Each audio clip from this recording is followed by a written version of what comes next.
Okay, so it's about 7 a.m. I think the volume's okay. I can't really sleep. So I thought I'd just make this video. It's going to be quite philosophical. Um, but it's as good a subject, I think, as any, especially when you can't sleep. I want to talk about secularism, organized religion, and criticism of religion, and why I believe it is so important that there be a platform, that there be freedom to criticize religion. Um, Firstly, the role of organized religion in the world is massive. It's one of the things that makes the world move around. Human society, huge role, for good or bad. That's just a fact, and I think everyone can agree on that. Even atheists, I think, would agree that religion is influential. Hardline atheists would argue it's a very bad influence, but I think they would still agree it's influential.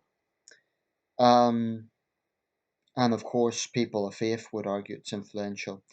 The exact, dimensions, the exact proportions of people of faith, that is, practitioners, varies from country to country, and it is not an exact science because there's many parts of the world where people would identify with a particular faith, but it's more for cultural reasons than actually because they're practicing. So, for example, there may be parts of the United States that people would call themselves Christian, but not necessarily practicing. It's just because they come from a culture where that is the status quo. Likewise, there's parts of South Asia, North Africa, and the Middle East. People will call themselves Muslim, but it's almost more a cultural thing than a religious thing because it doesn't necessarily mean they go to the mosque every week, but it's become a cultural thing because that's all they know. It's what they're so integrated with in their life. Um, One thing I really want to discuss and challenge is religious sensitivity. In recent years, I would argue that Islam, more than any other religion, certainly more than the other two Abrahamic religions, has been under scrutiny for the more fundamentalist aspects of it, i.e., pan Islamism. And I am someone who very much believes that is a very real issue. We see examples of it virtually every day.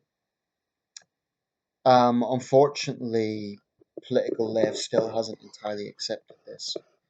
I'm not going to say the left in general, that wouldn't be fair, but the regressive left, people who still cannot bring themselves to acknowledge that there is a very serious problem with this.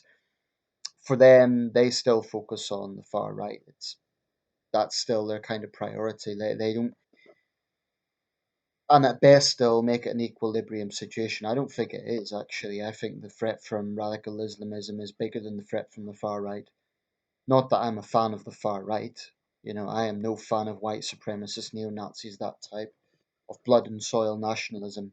I've no time for it. But I think the reality of the threat from pan Islamism is one of the gravest problems we face in the world today.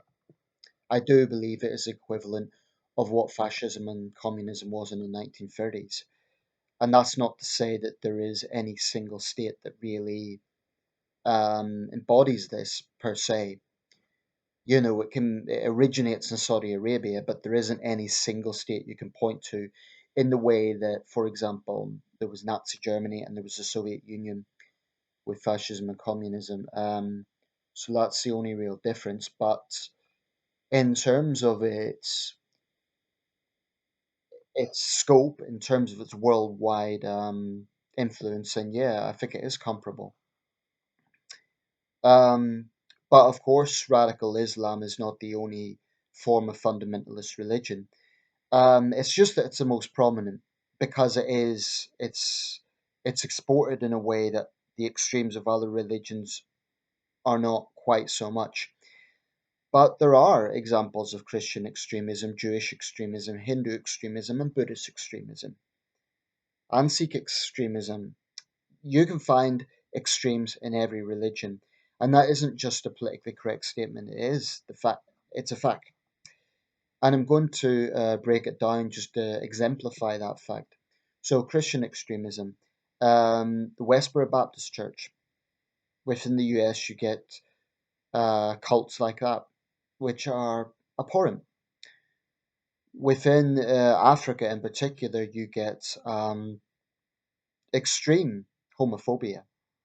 You know, to the point where people are prepared to murder over their views on this, and advocate the death penalty, and they really are adopting what you would really consider to be Old Testament hellfire and brimstone Christianity. Um, you get these mega churches that are very wealthy and they have a lot of support, but it's highly debatable how much humanitarian work they actually do. Hinduism.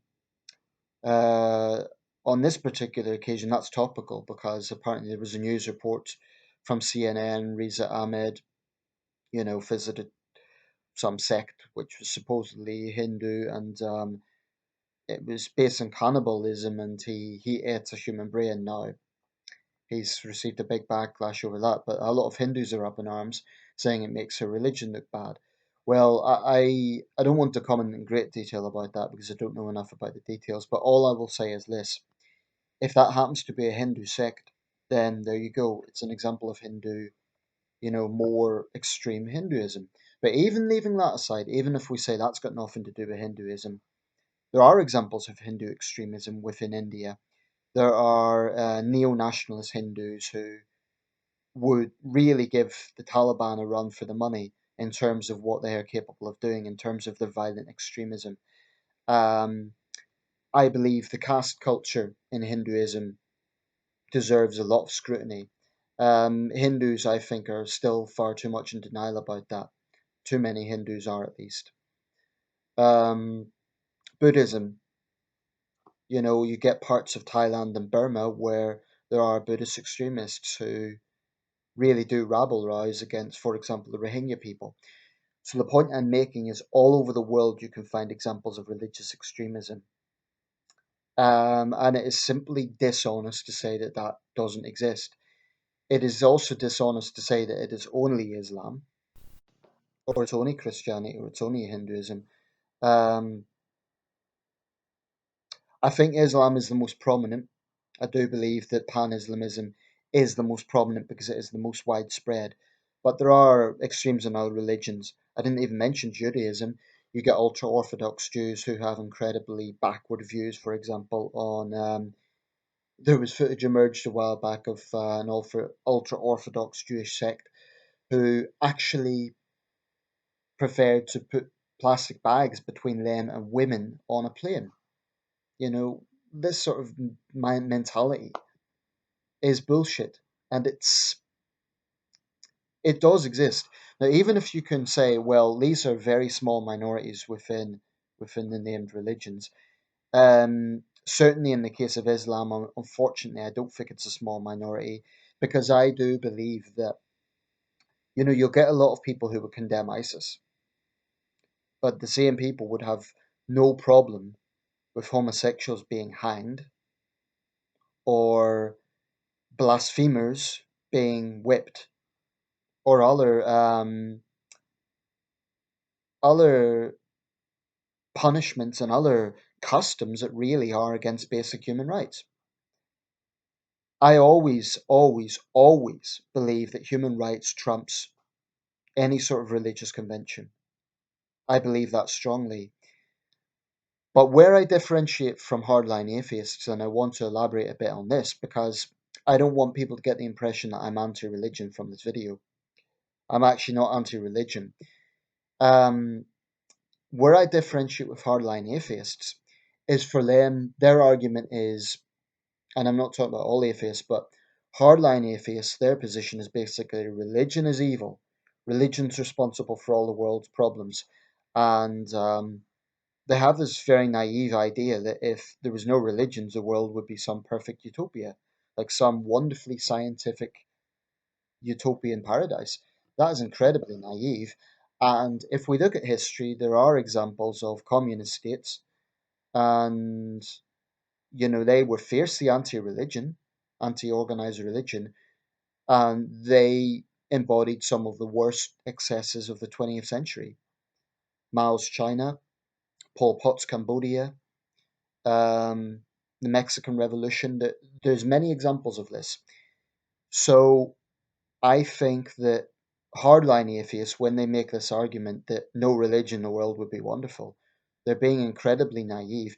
And also, or maybe it's not naivety, maybe it's just dishonesty. But to me, they are just as bad as those arrogant religious hardliners who claim that their religion has no faults. Um, my own position, I guess it's up, it's my responsibility to be candid about my own views here, just to lay it out because give some context. I've kind of went from, I'm tempted to call myself a deist. It's something I want to explore a bit more. It's something I want to look at. I don't consider myself an atheist. I am not prepared to say I don't believe there is a higher deity. Um, but I don't necessarily see myself as a creationist either. Am I an evolutionist? I do give quite a lot of weight to evolution. I think it's a very sturdy theory. I've looked at a lot of documentaries. I've looked at critique of evolution from religious scholars. I've listened to their point of view. I've watched evolutionary documentaries. Um, I think there's a lot of weight behind evolutionary theories. Darwin wasn't perfect. Darwin didn't get everything right, but I think his ideas and the ideas of him and Wallace, for that matter, were very important. So I do give a lot of credence to evolutionary ideas, but where I disagree with both hardline atheists and hardline religious people is that this idea that science and religion have to constantly be enemies. That's why I find deism intriguing. I mean, not so long ago, I would have described myself as a spiritual agnostic. And I guess I still am. I'm somewhere between a spiritual agnostic and a deist. And you know what? There's nothing wrong with being indecisive about this.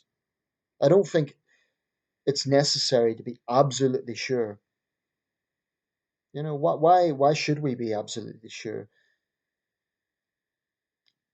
I think for people of faith and for people who really, really are solid atheists, I don't begrudge them that because obviously it gives them confidence. But what I would say is that they have to be aware that if they're defending their views, that's one thing, but there's a fine line between defending one's views and pushing it onto others. And I think both sides are guilty of that, quite honestly. Now, atheists will argue that they have been far more innocent throughout history. I don't think that's entirely true. I mean, I mentioned those 20th century totalitarian ideologies, and I get a little bit annoyed when hardline atheists try to deny that. They say, well, that's nothing to do with atheism, except that they were vociferously anti religion, the way hardline atheists are. So I don't think you can entirely divorce the two. But, hardline religious people are also in denial. The number of times you hear certain Muslims saying, oh, that's got nothing to do with Islam, it's nauseating and it's dishonest. Um, so this brings me to the point about secularism. I think secularism is misunderstood in very conservative religious societies. Um, I think the idea is that secularism is anti religion. That is not the case. Secularism basically means a division of organized religion and the political structure of the state. That is not the same as the state repressing religion, as you would get, for example, in communist states. For me, secular democracy does not mean keeping religions down. I do not want a situation where people of faith feel that they have to practice within their own homes and they feel frightened to even talk about their faith. And I would say, with all due respect to atheists, just because someone who happens to be a Christian or a Muslim discusses their faith doesn't mean they're forcing you to agree. It's different if they are trying to enact laws which then impact everybody else. But if they're simply saying, I believe in God, and Christianity or Islam or Judaism helps me in this way, then I don't think, who are you to say that they don't have a right to do that? So, for example, if you have a priest or an imam voicing their opinions, you know what? They've got as much right to freedom of expression as everyone else, so long as they're not spreading hatred. So long as they're not saying, we believe that homosexuals should be stoned because their ways are immoral, then atheists don't have a right to silence him. But by the same token, and this for me is the beauty of secularism, people of faith, religious people, have no right to impose their religion onto atheists or onto agnostics or onto other religions. Secularism, to me, is far superior than theocracy, and it's far superior to, not sure what adjective you would use, but let's say a militant atheist state. Um, I do think there are some atheists who really would want a situation where religion is just outlawed. I don't want to see that because the simple fact, whether you like it or not, is that religion does give comfort to a lot of people. Now, where I find organized religion where it makes me very uneasy, is where people get so sensitive to the point where they're dishonest and to the point where they're prepared to use violence to defend the image of their religion. That to me is pathetic. It's scary. I mean, that sort of mob mentality is, that's where religion gets very ugly. And in that regard, I can definitely understand the atheist dislike of religion. But I don't agree where hardline atheists just say religion is bad, full stop. I've no problem with them calling out the bad aspects of religion, but you can't say that religion is entirely bad. I mean, take the Catholic Church, for example. On one hand, you could say the Vatican is very wealthy, it has these huge treasures and focus on that. And that's legitimate. It's a legitimate point of critique. But by the same token, there are Catholic priests who work in some of the most difficult parts of the world, and they devote their entire lives to working with the poor. They're not living in palaces. So I think it's a little bit unfair to slander religious people as being motivated by bad goals. One of the comebacks is always, you don't need religion to be a good person. True, of course that's true. You could be an atheist and believe that stealing and lying and all the rest of it is wrong. But the counter argument to that is that atheists, or certain atheists, argue that being religious is bad, full stop. So they're just as patronizing and just as condescending in their attitude. I mean, I suppose they would argue that religious people say you need religion to be those things. But you know what? There's people of faith who agree, actually, that you don't need to be religious to believe that, stealing is wrong, lying is wrong, etc. So, in my opinion, secularism is giving a voice to the moderates on both sides. And I'm not saying it's an equilibrium. I'm not saying the hardline atheists are as big as a problem as hardline fundamentalists, because hardline atheists generally don't kill religious people. Now, that's true. Whereas religious fanatics are prepared to kill, and they do kill. So I'm not trying to make an equilibrium. I should clarify that. I certainly think religious fundamentalism today is a far, far greater problem than atheist fundamentalism or atheist, hardline atheism. All I'm saying is that in the 20th century, there are examples of states that were atheists in nature persecuting religious people, and you cannot deny it. You can't deny that. And you can't say that, for example, Mao's China wasn't atheist because it was. So I think atheists have some responsibility as well to stop always, saying, to me, that's just as bad as religious people saying Islamists have nothing to do with Islam, or Christians saying Christian fundamentalists have nothing to do with Christianity. So atheists shouldn't say that, communist totalitarianism has nothing to do with atheism, because it was explicitly atheist in its stated hatred of religion. So for me, that's why secularism really is the strongest thing. It's a beautiful thing because it creates a situation not of perfection, but whereby everybody is protected. Now, there's some differences between different countries. Europe is a far more, I should say most of Europe is more secular than the US. For example, the US still has a far higher rate of practicing Christians than most European countries do. Um, so culturally, there is quite a big difference in that.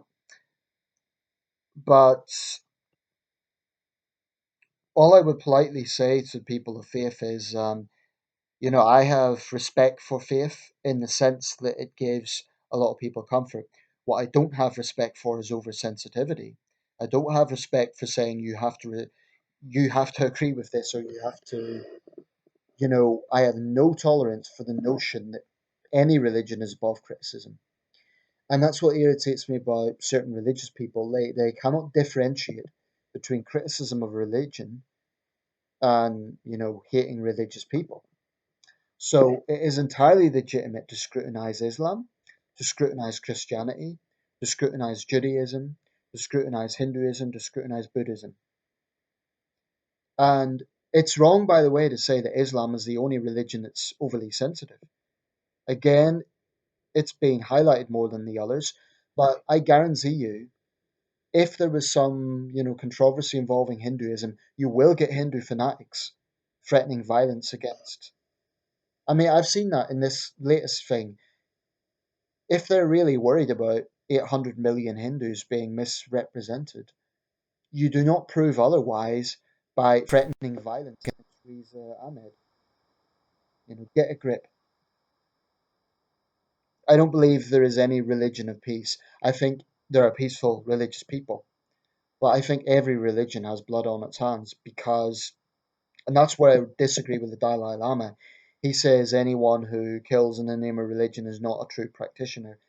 You know, with the greatest respect to the Dalai Lama, I think the problem with that mindset, with that argument, is then you're arguing that extremism or terrorism doesn't have an ideological basis. It does. It does. And I can understand atheists getting annoyed when religious people say that because it then slanders them.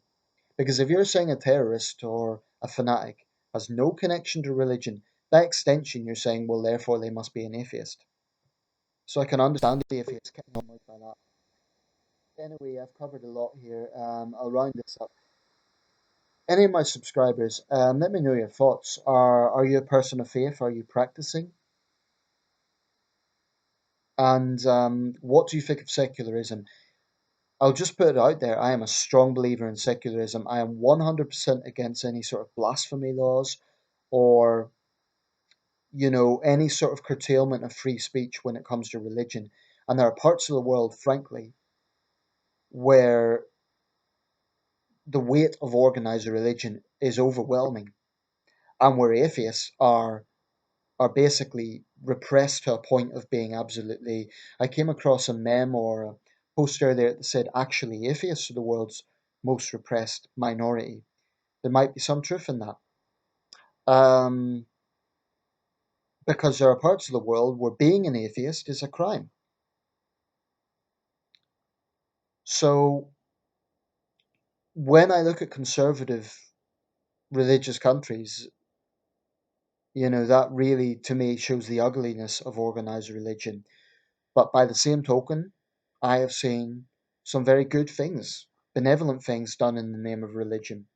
You know, there are people who devote their entire lives to helping others, and they do it through their faith. Now, like I said, atheists will say, oh, but you don't need that. Fine. But just acknowledge that those people are using their faith. So, final point, don't generalize. It's a simple point, but it's a true point. Hardline atheists should stop saying that religion is 100% bad, full stop. It's not. But I also believe people of faith need to understand that when too many of practitioners of their faith get overly sensitive and threaten violence or you know mass murder because the religion has been offended, they need to understand how that comes across. And it isn't necessarily just violence; it's also just oversensitivity. I remember at the time when the Catholic abuse scandals was going on in the late 2000s, a lot of Catholics got overly sensitive with that, and they said, "Oh, well, stop questioning our faith." Now, that's no better than certain Muslims saying Islamism has nothing to do with Islam. People have to be honest. And I get that it might not represent you personally, but you have to be honest about religious extremism because it is a reality. And you can't just say this has no connection to religion. Now, you can argue that it's mankind perverting the ideological message of religion. But the point is, organized religion is a social concept. It's it's not a spiritual thing in the same way as it is a social construct, in my opinion. I'll leave it there. This has been very philosophical and weighty, but there's a lot of things to take away. For myself, I'm going to explore deism. I don't think I could be an atheist because, quite frankly, and I'm being absolutely, I'm bearing my soul here. The reason I am not an atheist is because I don't like the idea that when I die, and I'm going to put this bluntly, when I die, I decompose, and that's it. I do admit that the idea of an afterlife is enormously appealing. So, for that reason, yeah, the concept of a higher deity is very appealing to me. I also believe that science can explain the how, but not the why. That's important. We can say that we have evolved to the state where we've constructed the human world. We've constructed cities and all the rest of it, and that's wonderful. But it still doesn't explain why. What is the higher purpose? That's something that science can't really explain. Whereas I believe that faith can offer at least an idea of what that could be. And that's why I find it appealing. And that's why I'm not anti religion. But I am 100% against intolerance from religion. And I'll leave it there. Thank you for watching.